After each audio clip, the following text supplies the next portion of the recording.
Яркая книжная выставка уютно расположилась на одной из скамеек городского парка. Сотрудники библиотеки подобрали литературу, удовлетворяющую различным читательским интересам всех возрастных групп. Книжные жмурки «Ты возьми меня с собой» – повод вспомнить множество хороших книг. Каждому желающему предложили наугад выбрать книгу, не зная названия, автора и жанр.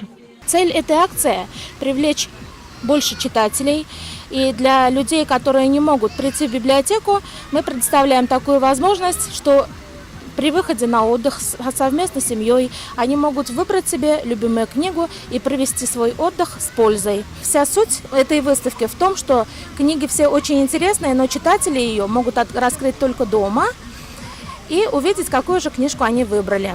Вадим Безруков – частый гость библиотеки. И в парке он не смог пройти мимо выставки. Первым делом взял книгу для бабушки, а выбрать для себя оказалось сложнее. После долгих раздумий остановился на книге в жанре фантастики. Я очень часто хожу в библиотеку, так как очень люблю читать книжки. Я люблю читать книжки. У меня развитая скорость чтения. Я по литературному чтению в школе никогда не отстаю. Сегодня я на акции, которая проводится в парке, взял 2 бесплатных книжки.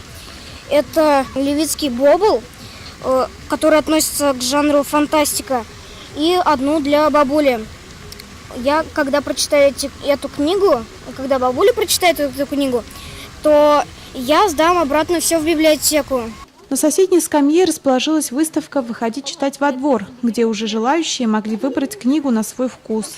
И она не осталась без внимания посетителей парка. Мы пришли в этот парк и увидели эти все книги и решили взять одну из них.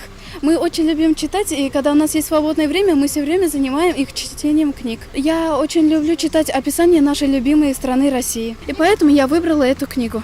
Красочные книжки привлекли внимание взрослых и детей. Многие из них расположились на скамейку и с удовольствием начали чтение выбранной книги.